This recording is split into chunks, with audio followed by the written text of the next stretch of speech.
Good morning. Welcome to day 24 of our study. We're going to be in Mark's Gospel, chapter 6, verses 14 down through 29. And I want to start by asking you this. When you think back to your school days, both high school, college, what was the most useless class that you ever took? For me, when I was in junior college, I had to take a course in botany. And I remember staying up late one night studying because I had a test the next day on the reproductive life cycle of moss and ferns. Now, I've been in ministry for a long time, and I have never once had anybody ever come up to me and say, Pastor Chris, our small group was having a debate. Can you tell us exactly how does moss reproduce? It was a useless class for me. Sometimes when you're reading a book, you come across a section and you think, why is this section here? Or if you see a movie or a TV show, you might ask, why was that part in it? This part of Mark's gospel, I always ask that question. Why is this story here? It's the story of Herod having John the Baptist beheaded. Now, it's an interesting story. It's full of intrigue and suspense and machinations and moves back and forth. It's a fascinating story, but why is it here? What purpose does it serve? Actually, a pretty good one. And we're going to take a look at that today. So let's start in verses 14, 15, and 16. It says, King Herod heard about this. Now, what he heard about was all that Jesus was doing, his teachings and his healings. He heard about this, for Jesus' name had become well known. Some were saying John the Baptist has been raised from the dead, and that is why miraculous powers are at work in him. Others said he is Elijah, and still others claimed he is a prophet, like one of the prophets of old. But when Herod heard this, he said, John, whom I beheaded, has been raised from the dead.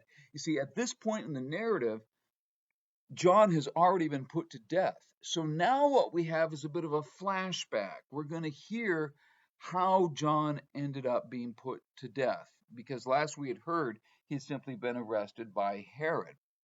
Well, it was a complicated story. And it really started because of Herod's wife. She had the lovely name of Herodias. Herodias was jealous. She was angry with John because John was criticizing she and her husband because she had left her first husband, Herod's brother. It's a soap opera. She had left Herod's brother to marry Herod, and John was criticizing that. Herodias didn't like it, so she had Herod the king put John into prison. Now, Herod would have just preferred that John just stay there because he's a little afraid of John. This is a great man of God, but he's even more afraid of his wife. So he's hoping if I can just put John in prison and leave him there, she'll shut up and everything will be peaceful. That was Herod's hope. Let's see what actually happens. Oh, where do we leave off here? Verse 17. For Herod himself had given orders to have John arrested, and he had him bound and put into prison. He did this because of Herodias, his brother Philip's wife, whom he had married. For John had been saying to Herod, it is not lawful for you to have your brother's wife. So Herodias nursed a grudge against John and wanted to kill him. But she was not able to because Herod feared John and protected him, knowing him to be a righteous and holy man. When Herod heard John, he was greatly puzzled, yet he liked to talk to him. So now Herodias, the wife, is going to be looking for some kind of an opportunity where she can force her husband to have John put to death. And that opportunity presents itself in a rather creepy way, to be honest with you. Let's look at that. Verse 21. Finally, the opportune time came. On his birthday, Herod gave a banquet for his high officials and military commanders and the leading men of Galilee. When the daughter of Herodias came in and danced, she pleased Herod and his dinner guests. This is his stepdaughter. Kind of creepy. I guess it would also be his niece, wouldn't it? Even creepier.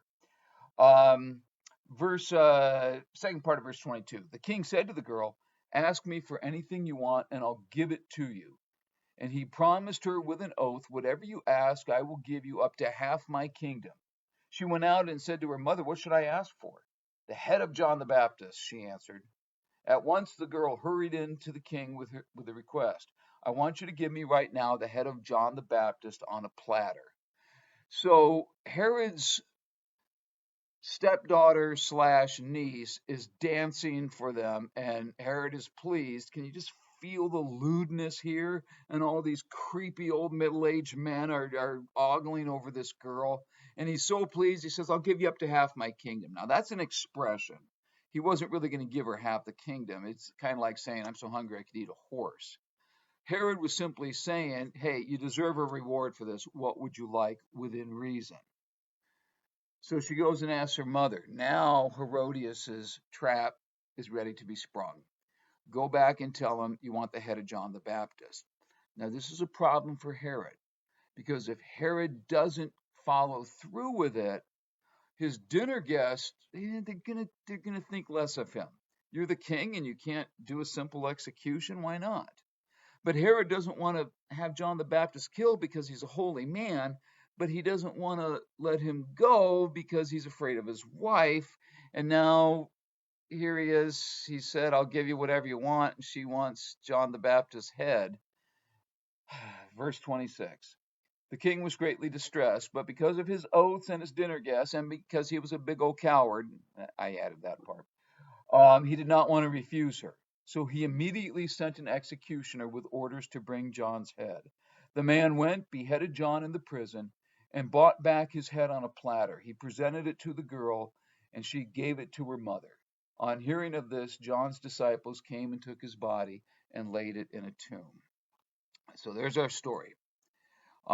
There's our story of all the intrigue between a creepy husband and his creepy wife and their creepy daughter and all the creepy guests there. And it ends up costing John his life. It's a pretty juicy story, but it seems like more belonging to like some TV movie of the week than part of the gospel. It seems to interrupt the flow of the story of Jesus, because Jesus isn't even a character in this story. He's hardly mentioned. So why did Mark put this passage in here? Because it doesn't seem to fit. It doesn't seem to really get across his point. When you put something together, let's say you go down to IKEA, which, by the way, my wife loves IKEA. You can see in our background we have IKEA furniture here. I firmly believe IKEA is evil, and here's why. When you put something together, is there ever anything left over? There's always something left over, always. I think IKEA does that purposely, but there's always something left over. And whenever I do that, I always look at it. My first thought is this. Well, maybe that part's not supposed to be there. Maybe, do we really need it? Like IKEA is adding extra parts. Actually, they could be. But anyways, realistically, yeah, that part is supposed to be there for a reason. I just don't see it. This story here, Mark included it for a reason in his gospel, and we need to see what it is. Well, remember the argument that Mark is making about Jesus. Remember who he's writing to. Mark is writing to Roman people. He's writing to people who are used to action. He's writing to people who are used to seeing power on display. They've seen the power of the empire. And so if Mark is going to convince them to follow Jesus, Jesus has to be seen as a powerful figure.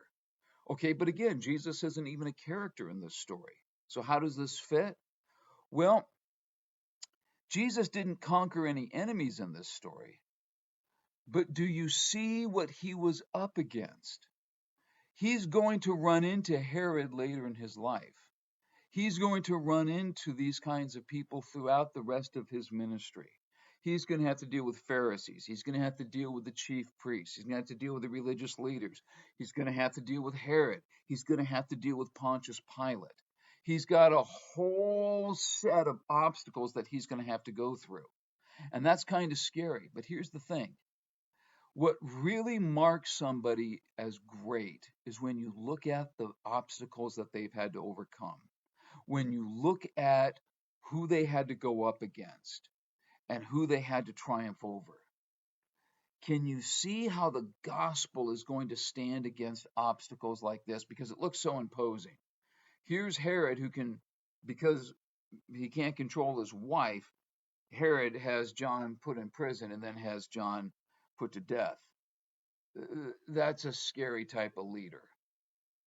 Jesus is going to have to go up against him. How is Jesus going to do against these kinds of obstacles? Pretty well, actually. Because here's the thing. Remember, Jesus was taking on these kings, taking on these religious leaders, taking on the Roman Empire. How are all those people doing today? What kind of shape is the Roman Empire in these days? But what kind of shape is Jesus in? You see, at the time, it looked like Christianity, Jesus, didn't stand a chance against these kinds of powers. Who lasted? You ever see grass growing up through a sidewalk? Think about that. Think about all the concrete that they had to pour. And yet somehow grass blades still keep poking through concrete. And eventually a sidewalk just crumbles. And guess what the grass does? Keeps right on growing. That's the gospel. That's our gospel. The problems that we face today may seem overwhelming. In Jesus's day, the problems they face seem like, what's the point? We don't have the power to take on stuff like that. The gospel keeps going. Jesus keeps going. Think about the problems that you're facing right now, especially right now in the midst of everything that's going on. It seems so overwhelming. Let me tell you why I'm not a good counselor. I'm really not, because when people come to me and they tell me their problems, what I usually say is this: well, this is a problem, but in 5 years, will you still be dealing with it? Or will you be on to a whole new set of problems by then? Now, that sounds kind of flippant, but think about this. The problems you were dealing with 5 years ago, you're probably not dealing with today, most likely. And the problems of right now, even with coronavirus, even with our economy like it is, even with everything going on, I doubt we're going to be facing those problems in 5 years. Our gospel will keep going. In 5 years, we will still have Jesus. He is the same today, yesterday, yes, and forever. Stay strong, keep positive, and we'll see you tomorrow.